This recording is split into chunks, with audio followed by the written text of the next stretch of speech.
Hello, everyone. Welcome to episode 8, Football Club Chairman, The Hard Truth by Darragh McAnthony. Can't believe, actually, time is flying with these podcasts every week when I record them. Just when you think like you're climbing the walls with everything going on outside our four walls and doors. Hope all of you out there are safe. Mad times we live in. Coming up in the episode today, a little bit of a different episode, not so much me talking. I've done a couple of interviews. One of them is with the lovable rogue Barry Fry, Sir Barry Fry, as I like to call him. Been in football for over 55 odd years, 70 odd years old, 2 heart attacks, multiple wives, lots of children, grandchildren, although he's married to a lovely lady, Kirsten Fry. And it was great catching up with Baz. I wanted to interview him to get his thoughts on things. Unfortunately, I blew his mind with some of the news I'd heard and some of the newspaper articles today. The other interview I did was with a young gentleman called Alex K. Jelsky, who's the editor-in-chief at theathletic.co.uk. Those of you who love football and sports will know that they pretty much, big in America, started in the UK, recruited him from the Sunday Times. Young man, happily married, him and his husband, 2 lovely twin boys, who I think are 18 months old. And Alex employs probably over 60 of some of the top journalists in our industry around the UK and Ireland. And we speak all the time. I've known him for a long time. I think we were at some awards dinner a couple of years ago at Grosvenor House, and I ended up sitting next to him. And you strike up these relationships. And journalists get a hard time. They get a hard time off me. But I'm friends with lots of them in the industry. They're great people. I've spoken to a lot of them this week, to chat about all of this. And they're all stressed like the rest of us. They're all sitting at homes. They've got mortgages to pay. They've got young children that are out of school. They're all worried about the future. And I guess they're doing the jobs. And I've given them a bit of grief about their agendas and some of the articles they've written. But I also understand they're doing the best they can in tough circumstances. I've said it today and I'll say it again. It's a horrible storm that we're all in. But unfortunately, we're all in different boats in the storm. And that's something that kind of rings true. And because everyone says we're in this together all the time, I'm not a big believer of that. Like I said to you, I just think we're in the storm and we're in different boats in the storm. So today's episode basically will be a good interview with Alex. I'll be speaking to him about the future and his thoughts on how his journalists have written articles, what he feels about the media. I spoke to Baz about, obviously, the news today about League One and League Two possibly being ended prematurely. And I spoke to Baz about life in general from a 73-year-old's perspective and somebody who's had 2 heart attacks and is actually, you would put him in that danger zone statistically about what's going on with coronavirus. I actually said to the missus this week, we had a few drinks, it was on Monday night. I said, you know what, let's give it a week without drinking. And I got completely pissed on Monday. Started drinking, I think, at 6 o'clock after the kids had had their dinner. They went off to their rooms. Me and the missus obviously, put the world to rights, had a few bevs. Woke up the next day with a sore knee because apparently when I was putting the dog away, I did the splits, ended up tearing my knee, pulling a hamstring. Wasn't a pretty sight. So I was bruised and battered after we had a great session the night before, not just with alcohol, and said, yeah, let's not drink for a week. And then today, after hearing all the news today and the hassle and obviously getting hit out on Twitter, because I get a lot of trolls on Twitter hitting me up. I said to her, I texted her about an hour ago and said, you fancy a bevy tonight? Because I could do one. And she was like, I'll put the beers in the cooler. So after I finish this, I'll definitely have a few drinks. I'll definitely need a couple of drinks tonight. It's been an interesting day. I'm not going to go on about coronavirus, but I did promise I'll update people about Florida Phase 1 and the reopening process. And after the break, I'll talk about what it was like when I integrated back into society in a public cafe last Monday. Enjoy the episode today. I think it's going to be a really, really interesting one. And a couple of really, really good interviews with both Alex and Barry. And I'm really thankful they came on and did it for me. So speak after the break.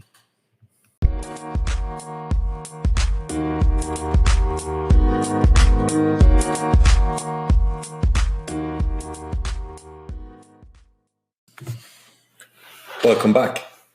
So Monday was the start of the Phase 1 in Florida here in Orlando. We're doing quite well in Florida as opposed to other states. I know there's been a lot of hassle, though. People want to throw that at me on Twitter, that we're killing people and we shouldn't be open and whatever else. But our governor's done a really good job.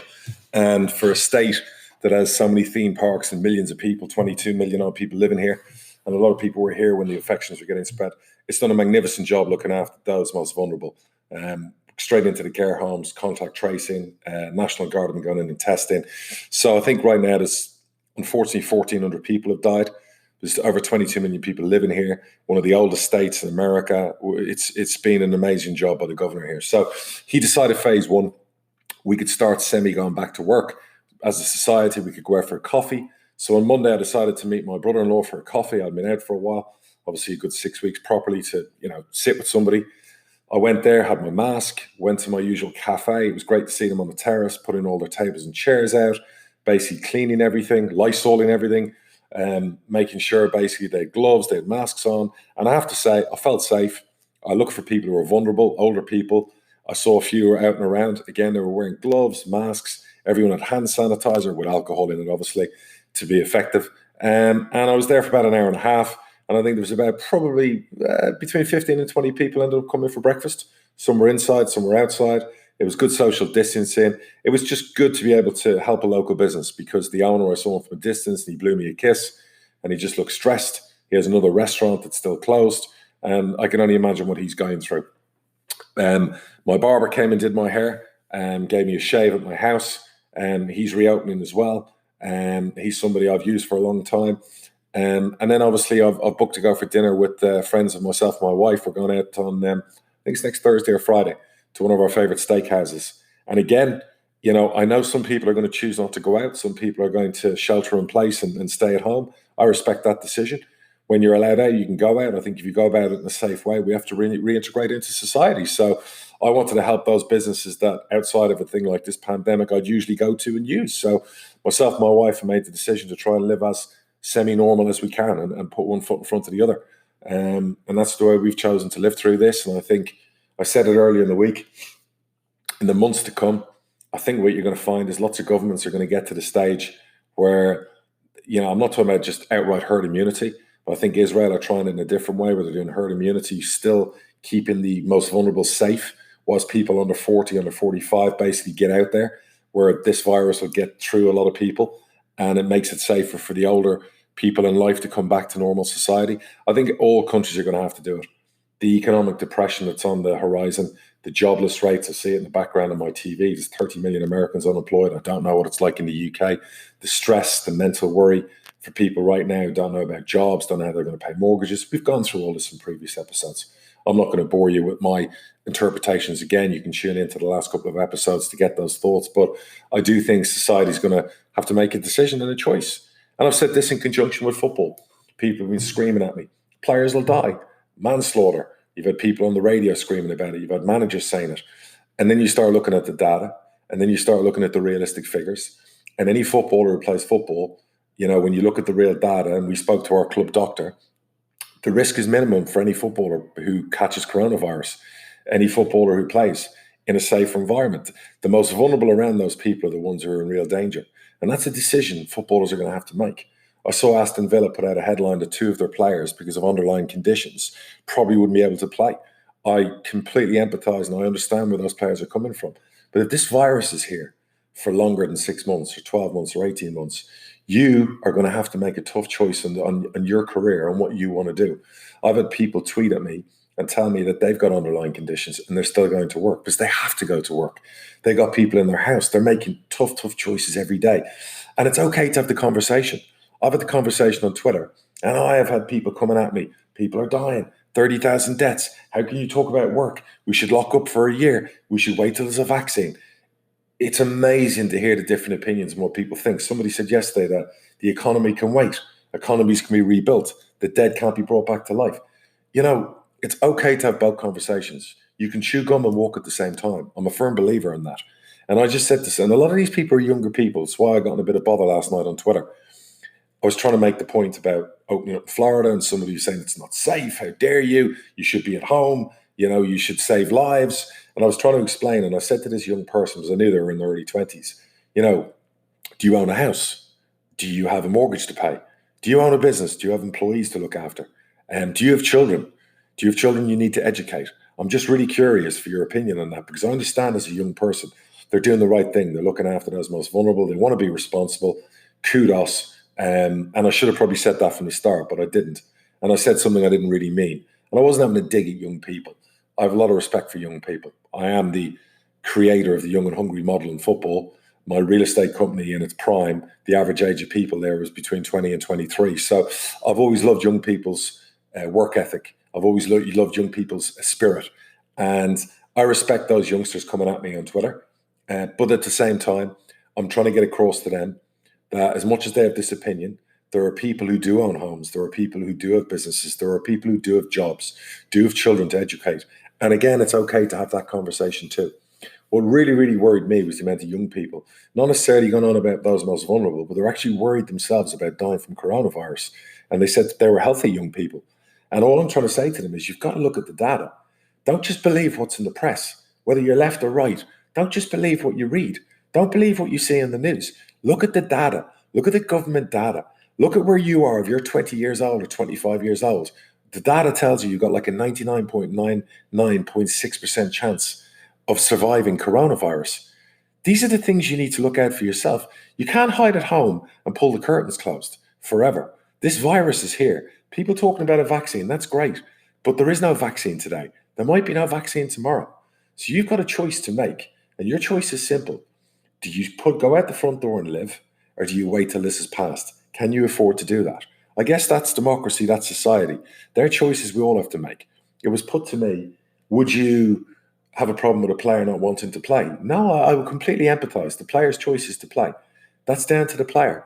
But if the player chooses not to play, he certainly can't expect to get paid wages. Just like anybody running a business, if their employees say, I can't come to work, you're not expected to pay them to stay at home. That's just the real world we live in. And that's an opinion you're allowed to have, by the way. So again, I'll say to the youngsters out there who got me wrong last night and came at me, I empathise, I understand your perspective, your point of view. I was harsh in some of my more humorous rhetoric that I came across on Twitter with my banter. Some of you took it a bit too personally and got a bit too aggressive. And there's no need for that either, because you know what I'm like. I'll swat you down and call you out for what you are on there when you do that. My wife even said when I woke up this morning, Jesus, what did you do to some of these people on Twitter? I've already had people abusing me in my Twitter feed. And I'm like, really? Really? Really? Oh my God, this is the world we live in sometimes, eh? So then I wake up to the news, The Athletic, that Alex Kay, who I've interviewed for this podcast, one of his journalists has written an article. And it's all about League One, League Two, cancelling season, no more football. It'll be decided on a vote for whoever finishes in promotion places, relegation places. The inside scoop. That's great. So the EFL are leaking that to The Athletic. No one's telling us as owners. Wonderful news. So I started making phone calls. I put out a couple of tweets. And one of the other club owners got on to me and said, listen, we know who in our league leaked that shit to The Athletic. And we know why they did it. They have an agenda. They did it on purpose. They're trying to drive the agenda. A lot of us got on to the EFL, to Rick Parry, the chairman. And Barry, when I told him, he did the same. He came back to me on a phone call and he said, they're all waiting to hear what the Prime Minister says on Sunday. You know, there's been a bit of inside scoop that potentially football will be allowed to go back to train in small groups. The Premier League are then having meetings on how they get back football on. They're also looking at possibly helping the Football League do the same. So all of this thing about cancelling today and everything else, I don't know why that was brought up today. I don't know why that article was written. But again, this is the coronavirus world we're living in at the moment with football articles where every day it's cancel the season, void this season, footballers can't play, there'll be manslaughter and managers on there. How are we expected to play when there's not 100% security for our players and our staff? Sorry, guys. I keep saying it and I'll say it again. You know, the idea of us not being able to play football again or return to work until there's a vaccine is nonsense. It's just outright nonsense. It's just not realistic. That can't happen. I was on TalkSport earlier. I was trying to explain from our perspective, because I mentioned legal action today. You know, we've done everything asked of us as a football club. We went into the quarantine. We did that as a society. My players have been training at home, all looking forward to getting back playing. We spoke to them all. They're not overly concerned about the health risk. They understand that there's a risk to everything they do, including this, and they want to play football. They want to get back to normal as quick as possible, as normal can be. And this idea basically that I now have to tell my players next week, there is no more football. We don't know when it's going to start again. I'll speak to you in September and October. Cheerio. That's just not feasible. That's just not fair. It's not fair for the Championship and the Premier League to play football. And it's not fair for us to be basically the poor brother and sisters who are just dismissed on paper. It's 9 games. I've said it all along. The worst of this is hopefully behind us. Why now are we getting to the stage where Spain, Italy, Germany, other countries are starting to plough forward, starting to go back to training, starting to play again? Germany's playing next Saturday. All these countries are starting to do it. Why can't we? whether it's the Premier League, the EFL, do the same. Why can't we plan to succeed as opposed to plan to fail? This idea that we can't play behind closed doors without fans because we'll lose money, those owners with that idea and that argument against playing the 9 games behind closed doors, if this pandemic's still there and herd immunity is not brought in yet by, say, the UK, and come August time, we're told we have to get back to playing and we have to do it behind closed doors, are those same owners who wouldn't play these 9 games behind closed doors, are they saying they're not going to open their football club? Are they going to risk expulsion from League One or League Two? Is that what they're saying? Because I'm not quite clear where they're coming from at the moment, because the argument about there's no point in playing these 9 games without fans. Well, it might be a while where we're going to have to play without fans and we're all going to have to budget and plan for that. Their argument that players are out of contract at the end of June. Well, we gave you the solution and we put it out there, and the EFL did it last week, that we can extend contracts for an extra month. Well, players aren't going to want to sign those contracts. Well, I call bollocks on that as well, because you're going to have 1,400 footballers unemployed come July when their contracts are expired. There's going to be a lot of players forgotten about, and the chance to play one more month in July and showcase your talents for potential new employers, I'm sorry, I don't think clubs will have any issue at all about getting their players to extend for a month, to play the final 9 games, and we do it in safest environment possible. I spoke to our doctor. Barry spoke to 2 other doctors, and they all agree. There's every risk in the world with coronavirus for those most vulnerable. For when it comes to young, healthy footballers, there's minimal risk. Getting coronavirus, playing football, and getting back to some sort of normal societal life. So that's where I was angry today. People are coming at me on Twitter. A lot of Oxford fans, mind you. People going boo-hoo, big deal. These same people don't understand what it's like to run a business. They don't understand what it's like for your world to come down around you, for people to try and take away everything good that you've tried to do. They don't understand that you've got an obligation to hundreds of employees to keep jobs. I've said this before. If the Football League shut us down, if there's no plan for us to reopen in August or September, if this ridiculous idea of no football until there's a vaccine comes up, what do you think is going to happen to our employees? They're going to be let go. What do you think is going to happen to our football club? This is going to decimate our industry. Another football chairman today was talking about, agreeing with the Dutch, where they've come out and said no fans until there's a vaccine. I'm not sure the Dutch have got that one right. And he's saying basically he's willing to shut up and hibernate his football club for a prolonged period of time. Again, I'm like, what planet are you living on? Are you seriously telling me that if it takes 2 years or 3 years for a vaccine, for this virus to really go away, whether it's a year, 2 years, 3 years, you're just not going to play football? You're not going to open your football club? Are you going to basically look after all your employees? I know it's easy for you. You got rid of your players and a lot of them out of contract. What about the people who work for your football club? What about your community? What about the people that rely on that football club? Have you asked yourself that question? Because I just cannot understand for the life of me that argument. It makes no sense whatsoever. So that's where we are. Same old, same old. Everyone's accused of having an agenda. My agenda is simple. I want my football club to survive. I want football back on. I want to complete what we started. I want my players to do it in the safest environment possible. There's going to be millions of other people told by the Prime Minister to go back to work, who are going to work on the front lines, who are going to be in more dangerous situations than our footballers playing out in the open air on a football pitch. And those people are going to go back to work. And I've had lots of them on Twitter coming saying to me they're going back to work. Many of them with underlying conditions, because they have to look after their families. Their financial responsibility is they have to go out that front door. And they're going to take bigger risks than footballers playing football. Trust me on that, some of those people who've talked to me on Twitter. So that's the argument at the moment. Now, by the time I do the podcast next week, I don't know where we're going to be. If football's cancelled, I've spoke to the manager and my partners today. We've got to come up with plans. I'm not in a good place mentally with the whole thing after hearing that stuff today. I'm hoping common sense prevails. I'm hoping the EFL be a leader. Tell our clubs that we're going to finish the season. We're going to do it. We've got till the end of July to do it, if that's the case, with all the contract situation. And clubs are going to have to get guidelines on how to do it. And the government's going to help us with those guidelines. The Premier League's going to hopefully help us financially, because everyone knows what's coming. Everyone knows what's coming around the corner. I call it the financial apocalypse. With everything we're deferring and putting off now, those bills are going to come due in July and August and September. And clubs are going to be in a bad way. And if we don't have any football whatsoever or light at the end of the tunnel, it's just going to get worse. It's going to be an absolute shit show of administrations and liquidations. That's what's going to happen in football, my friends. I'm going to stop there. I'm going to basically be back after the break. But I'm going to be back after the break with the Barry Fry interview. And I hope you enjoy it. And then I'm going to follow that with the Alex Kay interview. And then at the end, I'll come back again. I'll summarise both those interviews. Any comments, any thoughts, you hit me up on social media. You can email me at realdarrenmcanthony@gmail.com. To the people out there who are most vulnerable, I've spoke to quite a few of you on the phone this week, and it was great speaking to you. I send my love and my respect to you. And for the people fighting on the front lines, I always send love and respect to you.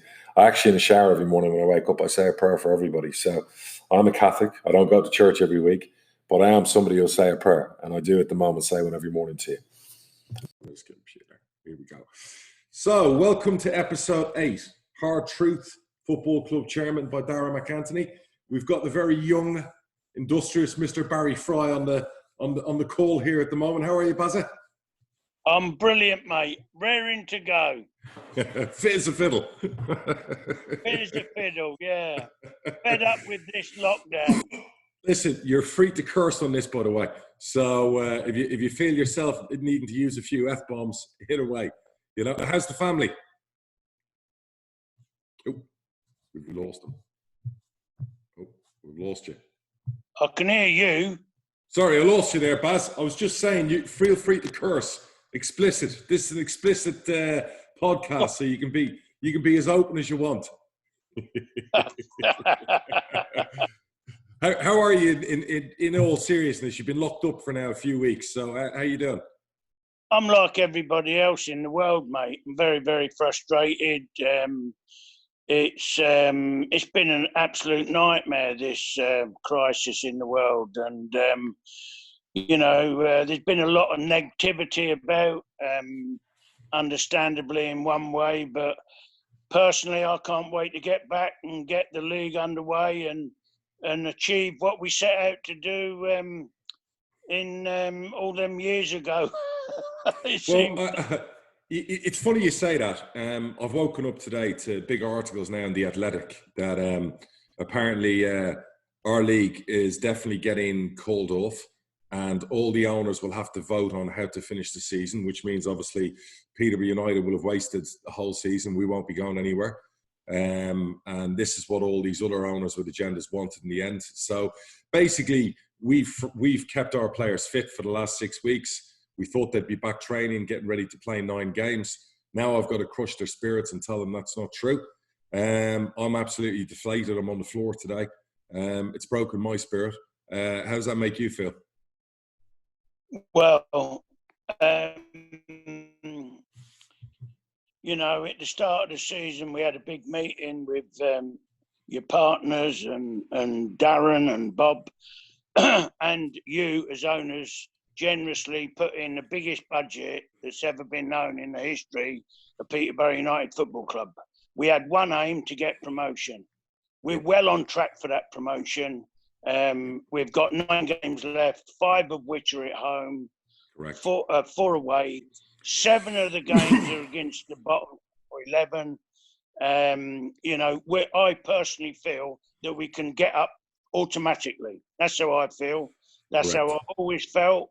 With the games we got to play, I feel very, very confident of us fulfilling our ambition that we started out and cost a lot of money with you owners. You funded the club. You was very generous, but you had one thing in mind: promotion. And I think for that not to be allowed to finish, it would be an absolute disgrace, to be quite honest. And as for people saying that the league is already finished and let's give everybody a point a game, I mean, that is the biggest rubbish I've ever heard. I mean, I think Donny's got 10 games to go, 3 at home, 7 away. Wickham's got 10 games to go, 4 at home, 6 away. I think Sunderland's got 3 at home and 5 away. I mean, you can't just give a point to everybody. We, along with Wickham and Coventry, have got the best home record in the league. So surely you can't just willy-nilly give everybody a point, whatever games they've got to play. Apparently they're doing it in a way where I think it's going to end up Oxford are going to get 3rd spot and get promoted.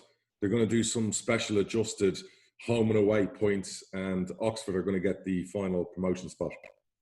Well, Darragh, to be quite honest, if if everybody gets the point for the remaining matches, Wickham finished third. No, I know, but they're doing some adjustment on a home and away basis. But anyway, we're not even involved. So our season's. We're 3 points off for second place. Listen, We've got me and you, we both know.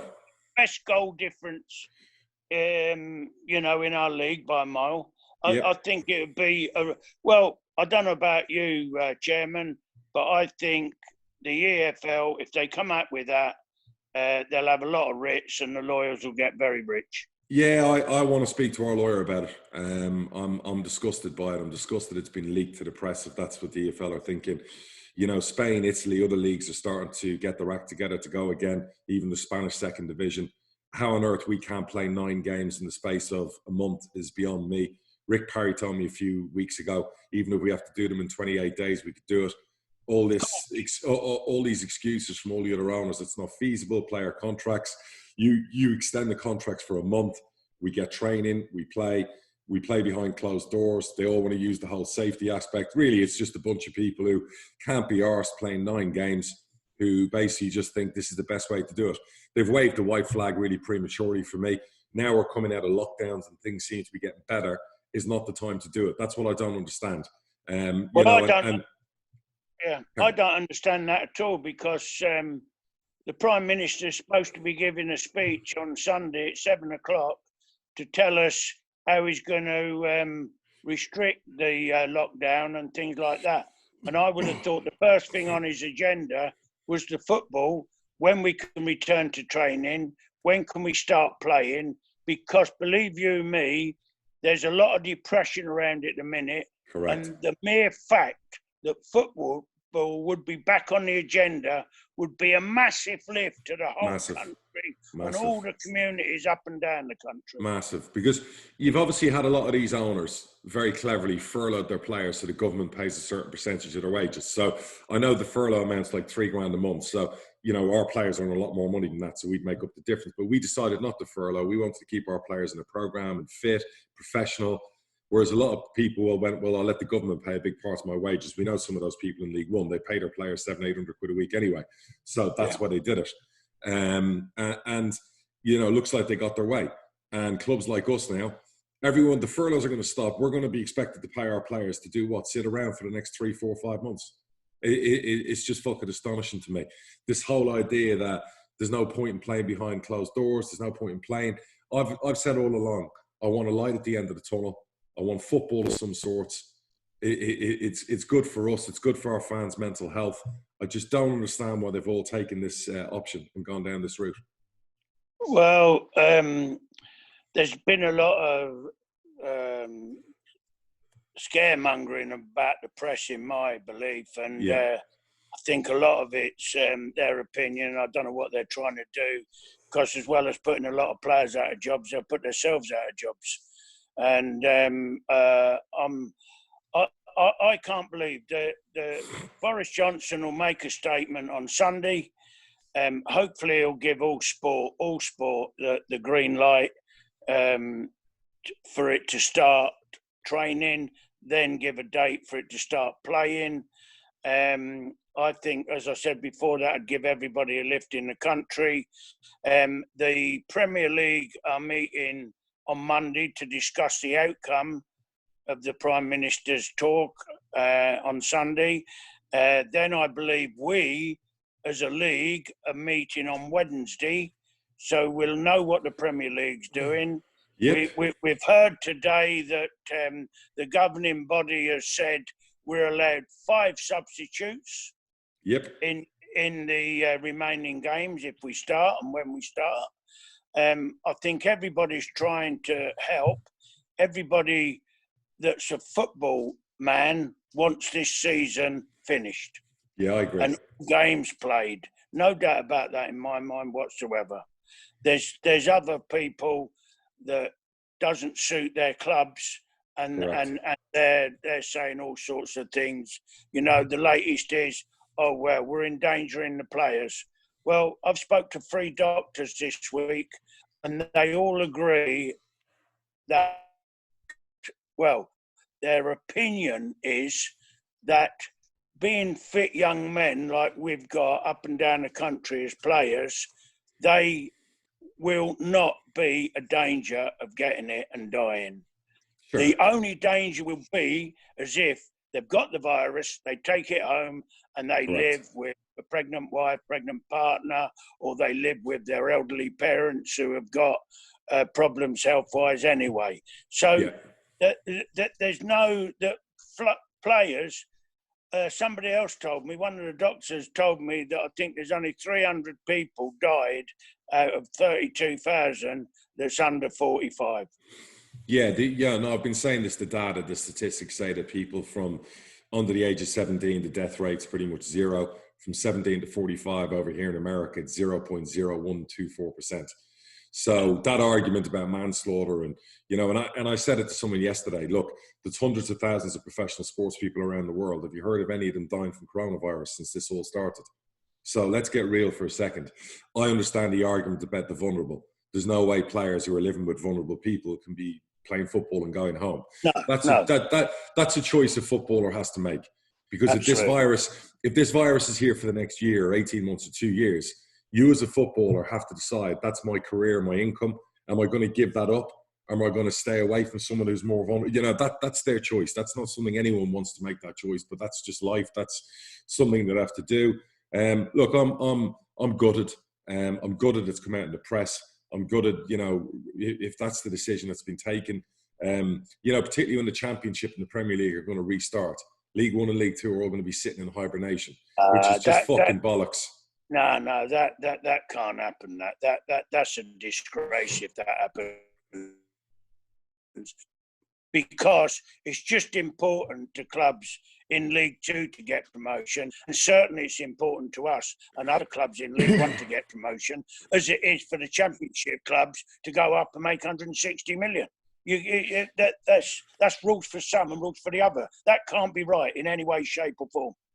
I think what could save all this is the Premier League decide to give the Football League a certain amount of money. Not loan them it, give them it. Exactly. To keep the 92 clubs in existence. And also, I've got to say, I know for a fact that the PFA have got over 50 million in their account, and they should be helping the little clubs as well. Yeah, 100%. 100%. I agree. It's deflating, it really is deflating. I'm having a chat with Darren and the partners later on today. I'll be speaking to them. I'm trying to get Bob. I've asked Bob to ring the Football League to confirm the story that's been leaked in the press. And we have to make decisions now. And, this could also mean a lot of staff are going to lose their jobs. Absolutely. It's suicidal. It's terrible. Yeah. I can't believe it happening. I won't believe it's happening until I speak to a lot of people in football, and the majority, I would say 9/10 of people I speak into football, League One, League Two, want the season to finish. So I cannot understand where you've just kicked me in the bollocks by telling me that. Sorry. I come on your podcast full of enthusiasm, full of endeavour, and you will give me a right kick in the Baz, I've woken up to this morning. I've woken up to texts. I've woken up to messages of because I've obviously been fighting a good fight and talking about the importance of keeping us going. And I really, really believe that the minute we make this decision and we shut down football, I really worry about us coming back. A lot of clubs, and I'm absolutely I'm flat. I'm under my desk here. I'm just flat with it, and obviously that's what they're saying. I'll get confirmation off Bob. He was just calling me back there, so I'll find out off him. But what's the matter with our other owners? What is the matter with them? I really don't understand this. It's 9 games. It's getting our clubs back open. It's giving our staff jobs again. It's Boris Johnson's going to get everyone out of the lockdown, and we're not allowed to go back to work. Or there's no point in us going back to work. It's crazy. It's crazy. What you're telling me is absolutely crazy. And I hope I'm wrong. I hope you're wrong, mate. I can't believe that's happening. I just cannot believe that's happening. Oh no, it's devastating. I Really. cannot believe that will get a majority vote. No way.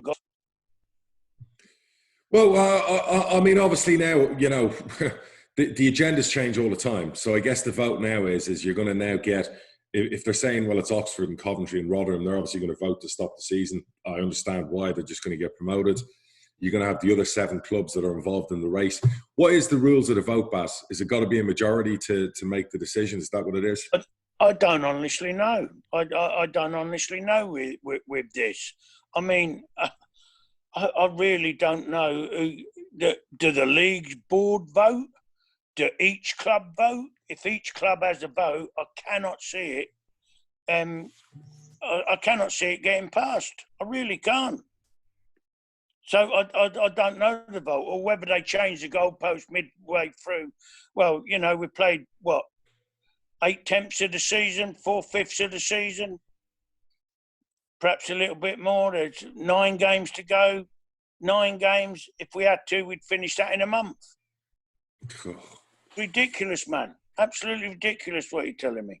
It's just mad.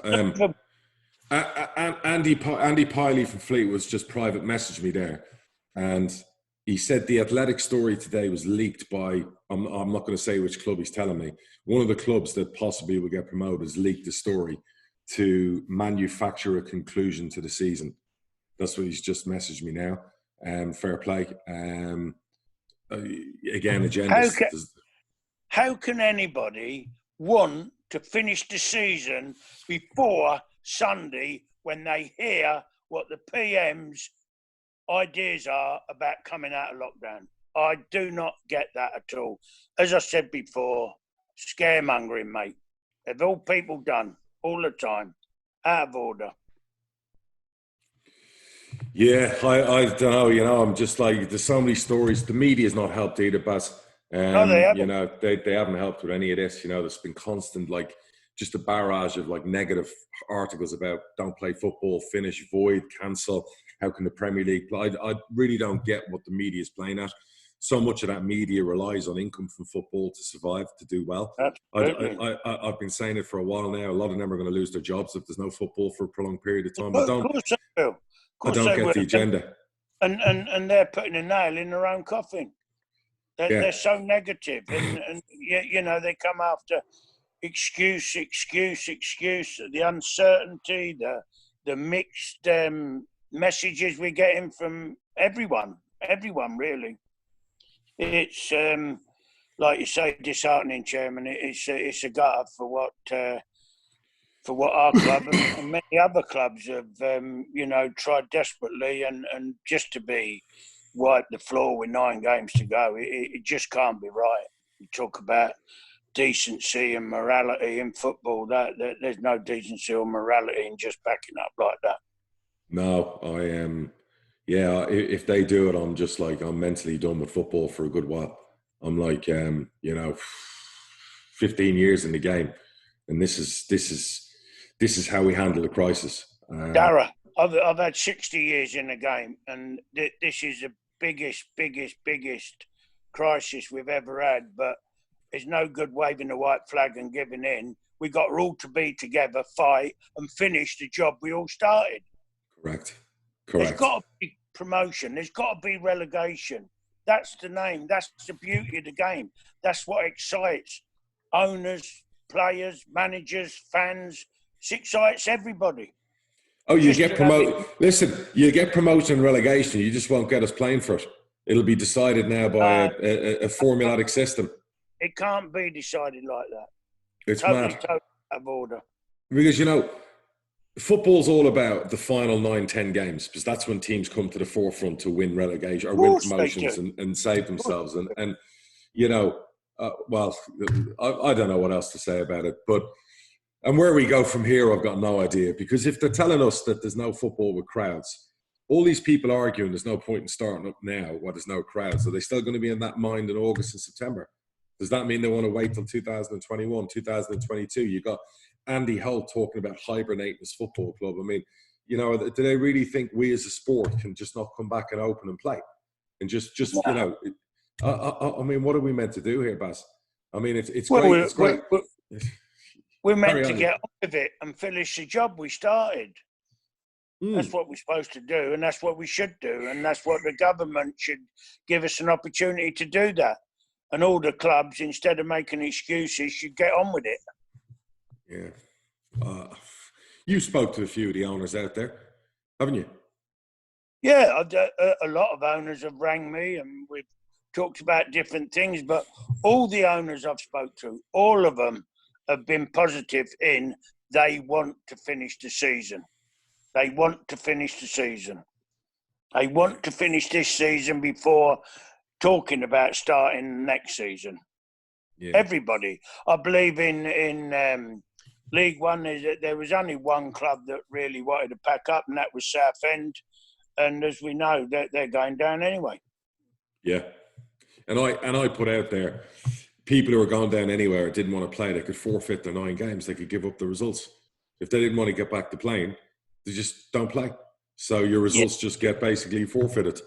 That's right. You know. A lot of them clubs are just making excuses. Oh, I'm not going to play any of the players that's out of contract. It's 1,400 players out of contract the 30th of June. If I was out of contract, I'd want to play, whether it's June, July, August, September, because they ain't going to all get fixed up. No, they're not. I know that I'm good enough for somebody to take me on, even albeit a lot less money. 1,000,000%. But you got to put yourself in the window to get a move. And of course you have. Contracts aren't going to be good, are they? So players' wages are going to come down when this is all said and done. So, certainty. Got to be. Yeah. And there's going to be a lot of unemployed players, isn't there? Oh, yeah. That's what amazes me about the PFA. They must realise that. And I think they should give clubs in the regions a handout. I really do. Not alone. They've got to pay it back. We're in crisis. To keep 92 league clubs together, the bottom 48 have got to be out, or 47 as it is at the minute. Yeah, no, because I said, we're all in the same storm, but we're in different boats. But at the same time, what we've got on the horizon of the storm is July, August, all this deferred money, all the PAYE, the VAT, everything's going to start becoming due. And you're going to have colossal fucking amounts of money that are going to be due. You're going to have one club fold. It'll be like a pack of cards. There'll be 10, 20 clubs go out of business overnight if they've got to pay that money back. Yeah, we need big help out from the Premier League. And the Premier League's getting bigger and bigger and bigger. They'll be playing on Mars soon, and they couldn't give a shit about lower down. And yet, they used to buy a lot of players from lower down, and it was a footballing family. And if they bought a player off your club went and spent that money with other clubs so that it went round and round and round.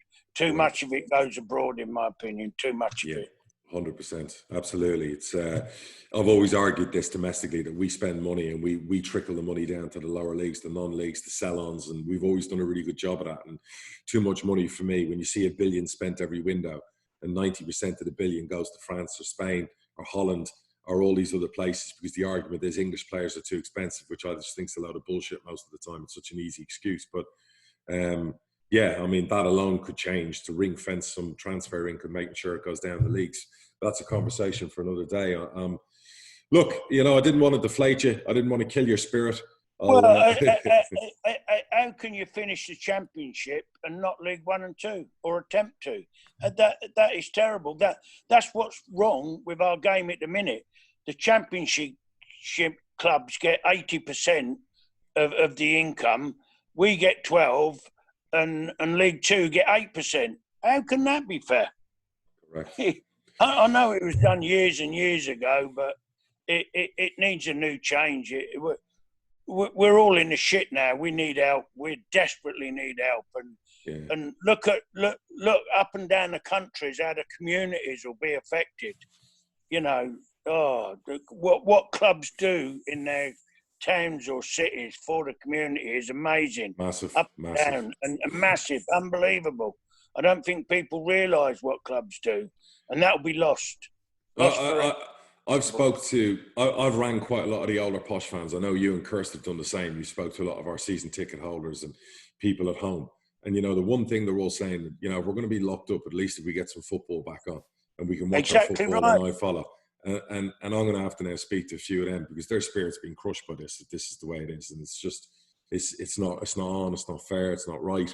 And it's the path of least resistance we're going to end up taking as an EFL.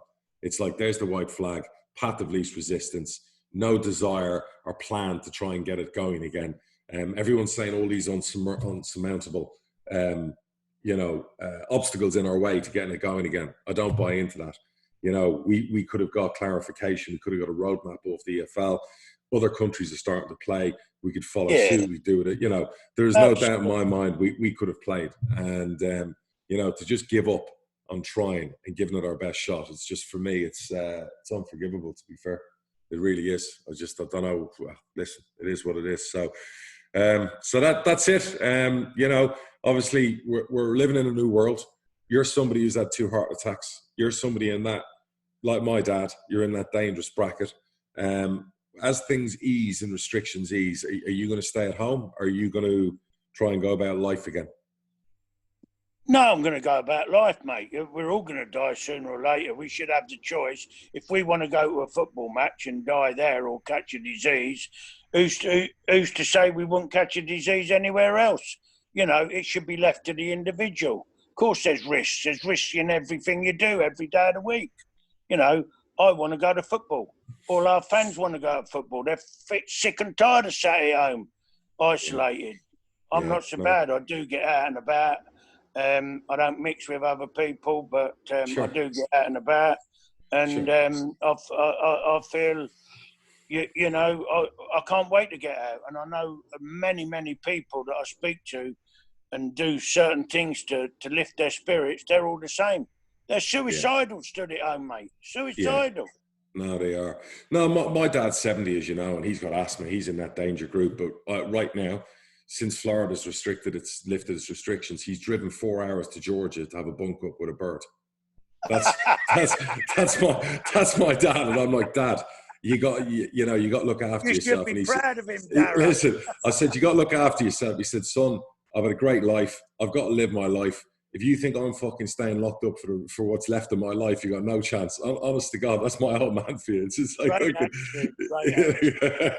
after your own heart, man after your own heart, Basil. Multiple wives, multiple children. Eh? Listen, oh God Almighty. Well, that's given me a lift anyway. All right. Well, look, I'm going to let you go. God bless you and the family, and hopefully, I don't know when we're going to see each other again. We haven't been this long without seeing each other. I usually we haven't. 3 weeks, and this is just driving me mad. And I'm sure we'll speak in the coming, next week or two about what we do going forward now, because this affects everything. This is going to affect people at the club. This is a monumental decision all these owners are taking, and I'm not sure Dara, they realise what they're doing. No, Dara, we will be back, mate. We will be back. Promise you. Yeah, Take it from an old fart like me. We will be back. I'll get your enthusiasm back. I love your enthusiasm. You're one of the best. You're like my dad. You two always pick me up when I'm down. You know what I mean? So it's like, fucking hell. Well, listen, love you, baby. So you take care of yourself, all right? And I'll catch up with you again. All right, pal. Okay. Speak to you soon, pal. Computer, all right. So, welcome, Football Club Chairman. Hard Truth, Darren McAnthony. I've got Alex K. I want to pronounce this right. Jelski. Yeah. Is that correct? Yeah, K. Jelski. That's the right. Yeah. Is that Polish? Yeah, that's my husband's part. I'm K and he's Jelski. And it is. Oh, brilliant. Yeah. I thought so, when I was looking at it, So Alex is the editor-in-chief of The Athletic. So a young guy, used to be at The Times. Now, correct. Obviously, spearheading The Athletic. We've been friends for a couple of years. Really proud of you when you got this gig. You're absolutely killing it. You've gone out and you've hired shitloads of top football journalists to build this online publication. This platform obviously was big in America. I followed it quite a lot in the States. Now they've gone over to the UK. Tell us what they did. They came and recruited you to do what? They came and recruited me to try and tell football stories in a different way, I guess. So they'd had massive success in the States by doing two things. One is giving their journalists a bit more time to do longer form pieces rather than rushing everything. And the other is servicing teams who were ignored. So like in English football sense, you read about the top 6 teams all the time, right? But if you're a Derby fan, or if you're a Burnley fan, or you're a Bournemouth fan, where do you ever get like in-depth journalism about your club? Their argument was you don't. So we hired local reporters for every Premier League club, a bunch of Championship clubs, some Scottish clubs, and then some sort of generalist, bigger name writers, I guess. And the idea was to take our time, and when everyone else is writing, when something happens, we try and make phone calls and find out what's really happened and tell a deeper story. Love it. So give me a few names of your talent stable. You've got a big talent stable. Yeah, we have. God, we're lucky as hell. So we've got David Ornstein, who a lot of people will know used to be at the BBC. Danny Taylor, who's won endless awards who came from The Guardian. Oliver Kay from The Times. Amy Lawrence from The Guardian. I'm going to leave people out here and offend them. There's, I mean, a lot of really, really talented people, but also, which I always bang on about, like we hired 12 journalists in their first jobs ever. Like kids, young and hungry, talent pool. Yeah, love it. And who couldn't get a break, and that's actually the bit I'm most proud of. Yeah, love that. When it first all broke, and lots of these people left their jobs to join you, I saw there was a few journalists at the right royal hump. I mean, there was some real snidey shit online about whatever else. I mean, what was the reaction from you on that? How did you feel when you saw that? There was quite a few of them out there going, "Ugh, look at this going on." It's like, you know, I have to say, like, most sensible people have been good about it, because in an industry that's been shrinking for years, right? For someone to come along and pump 60 jobs into a job market is a really good thing, right? Right. So most people thought that was a good thing for the industry. They're kind of intrigued by it. Yeah, some people thought that wasn't their cup of tea, and you're always going to get that. The snidey wankers, you mean? That's what you're always going to get.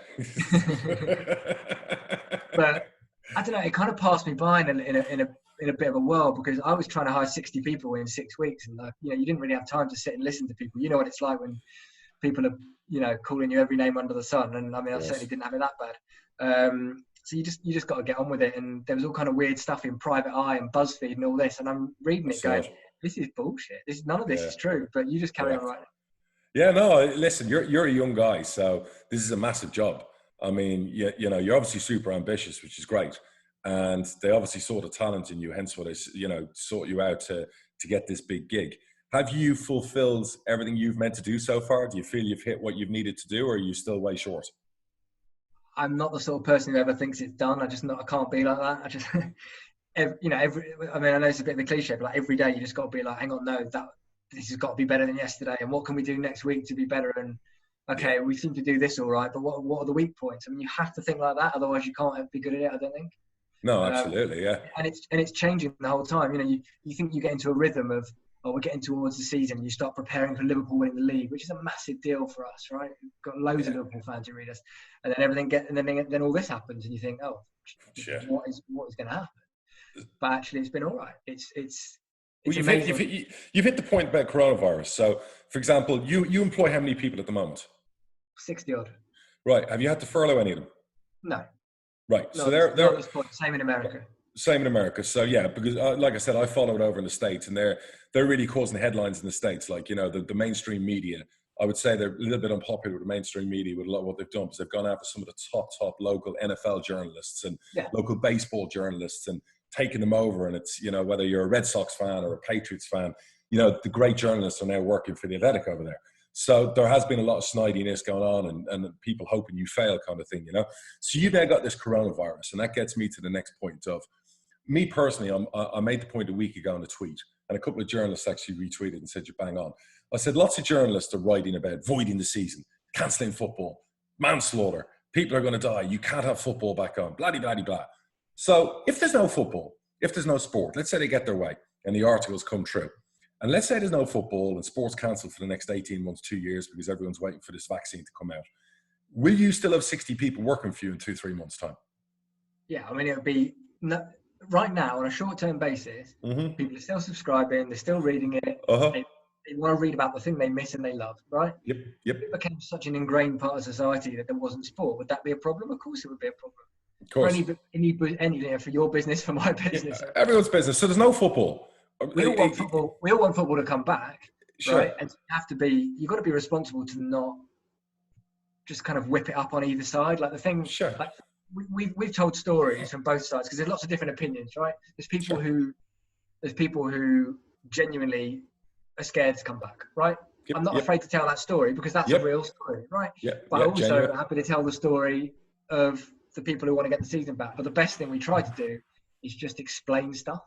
Like we don't have to have an editorial standpoint. The best thing we can do is just explain facts. This happened in this meeting today. This was discussed. This was discussed. This was discussed. You don't need us to tell you whether that's a good thing or a bad thing. Sure, but I guess the point I'm getting to is that, you know, again, was it Ollie Holt who did the article today? Was it in the Mail about, you know, the dangers of playing football and everything else? I mean, I guess the point I'm saying is Sky and some of these papers who are driving this agenda about you can't play football, it's not safe. And I'm one of those people where there's going to be a risk in everything you do when you leave your house. And this society we come through, we're going to have to take risks. But if football is stopped, if sports is stopped, if it doesn't come back, do you think there will be a mass unemployment in journalism and sports? Do you think a lot of these people, and I've said this before, who've written these articles are going to find themselves out of work? Honest question.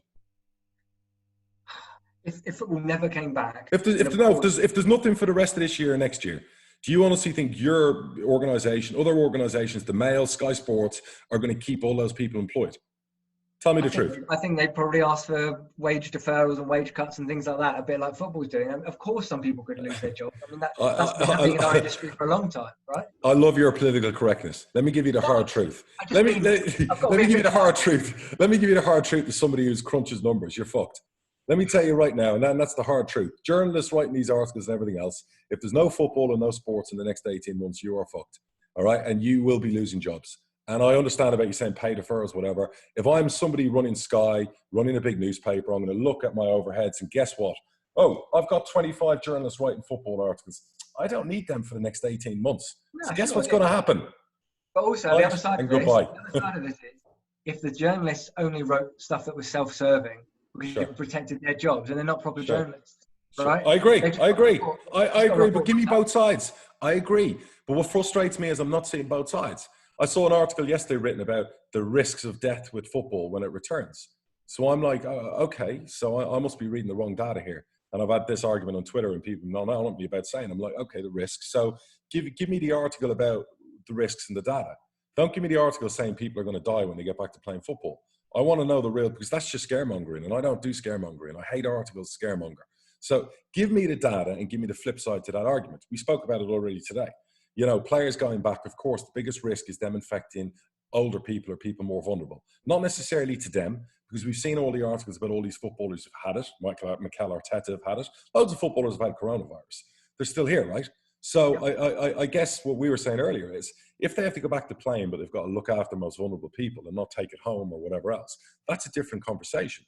But don't blow up a sensational story about manslaughter in football. Like I think Simon Jordan did recently. It was written again, and it was the Mail yesterday or whatever else. But, you know, give both sides of that article. Stop just doing one with a sensational headline. That's what pisses me off, pal.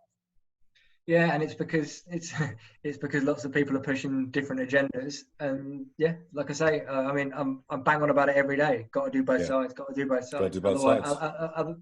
You know, if you do both sides, actually, most of the time you don't make anyone happy. But it's probably it's a serious question. Where are we going with all this? What do you think is going to happen? I think that in 2 or 3 weeks' time, when things are maybe a tiny bit better in terms of people being able to do small amounts of things, maybe it won't feel as scary to people. Yeah.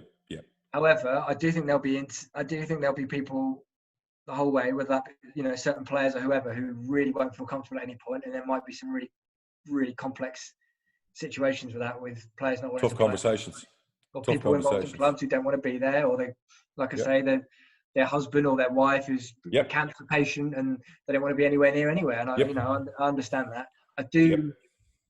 To be honest, my mood just fluctuates so much. There was a time this week when I was reading something about, it was all the detailed plans of how they're getting German football back. It was really impressive, right? Yeah. And actually, I got to the end and I thought, fuck, we're not ever going to get football back for ages because the plans were so detailed and impressive, but they were hard to pull off, right? Yeah, of course. And so sometimes I think, okay, now there's a plan and it's going to happen. And then sometimes I think, God, the plan is hard. So you work in journalism and you're a master of your trade, but even your mindset mentally can be affected by what you read in the news or on TV, correct? Of course, because I mean, the main thing is I'm, funnily enough, not an expert in coronavirus. So Yeah. I am the whole time trying to understand, as we all are. This is the whole problem with all this. Every manager, player, head of FA, EFL, Premier, none of us have a clue, right? Like, Uncharted waters. Imagine trying to be like a government person and understand this. No, this can't be easy because it's the first time it's ever happened to everyone. Correct. So none of us have a clue, and therefore my opinion, of course, it changes the whole time because what do I know? Do you and your husband live in hope or live in fear? Oh, I don't live in fear. I'm not that kind of person. I don't. But again, that's because I don't live with vulnerable people. Yep. Right. And I said if it was my kids who were at risk, not then I would be living in fear because it's my kids. Of course. I just you've got to put yourself in other people's shoes, haven't you? Because just because I might not be affected directly right now, that doesn't make it all right, does it? No, it doesn't. It doesn't. It's like I said to you before that we didn't know enough about this 10 weeks ago, and we have to at some stage trust now the public at some stage to put it back in their hands where you're not locking people up anymore, than to know that we're going to affect the most vulnerable. And you have to hope that the mass majority of us do that in the right way as we come out of this. In other words, we stay away from people most vulnerable. We wear masks where we have to. We go about things in a more cleanliness way, if that's the right way of saying it. Do you know what I mean? These are all the things we're going to have to learn to adjust to, right? Completely. And this is it. And I've walked around the parks on the sunny days here, watching people in groups enough to know that as much as the idea of trusting people is a lovely one, sure, it's not always that straightforward either, right? No, it's not. And right, when this started here, you saw what it was like on the tube. You saw what it was like on the like Brighton beach when the sun came out. Like it's unfortunate. I get it. You always feel some people are going to ruin it for others. I totally get that. You know what I mean? But I think now with the lockdown about to end and phased approaches, I'm hoping people will be more respectable. You hope so, because you think you'd hope this is people's chance to be able to live a little bit more of a life again. Correct. If people play by the rules, otherwise we have to go back in. So. No, 100%. Well, look, I'm going to wrap it up there. I'm going to say thank you very much for coming on the podcast and much appreciated. And look, you're great what you're doing, and good luck to yourself, your husband, the two boys, and obviously let's keep plugging away. And anything breaks, any more exciting news comes up, I'm sure you'll be the first to know. So let me know. You know what I mean? All right, I'll message you. All right, my man. Top man. Cheers. Thanks, All Darren. right, brilliant. Thanks.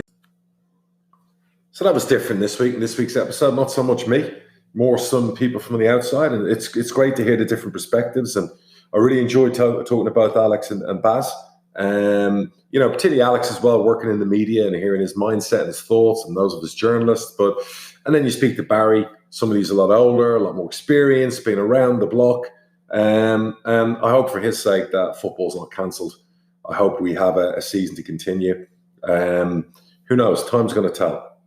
I'm going to stop worrying about it because I can't do anything about it right now. Today's Friday. Next week's another battle, another day. I hope the Prime Minister in the UK comes out with semi-good news for everybody in the UK. You've all been locked up for a long time. Now's the time to get some hope and some phased planning to get out there and reintegrate in society and go about things safely as possible. We're learning so much about this horrible virus every day. We're still seeing thousands of people die every day, which is horrific to see. But obviously, if we can go about now as a society and protect those most vulnerable, hopefully we can start beating this thing into submission, get rid of it. And, obviously after the summer is finished, our kids can go back to school, life can go back to semi-normal and we can move on because that's what we all desperately want. I just want to say I appreciate everyone who tunes into the podcast. It might not be everyone's cup of tea. I put up the charts the other day. We're doing quite well in a lot of countries. We're number 2 in Poland. So it's nice to know we have a few Polish fans out there. We've debuted also in other areas of the world too. Anyone who's got any great ideas for the podcast or any guest suggestions, hit me up at realdarrenmcAnthony@gmail.com. I do know a lot of people within the industry. I am going to be speaking to more people. If the shit hits the fan and football is cancelled next week, there will be a lot of people I'll speak to. I'll put all the thoughts on here on the podcast. For now, have a lovely weekend. Enjoy the weekend as best you can. Stay safe out there, everybody. God bless you. Love to you all.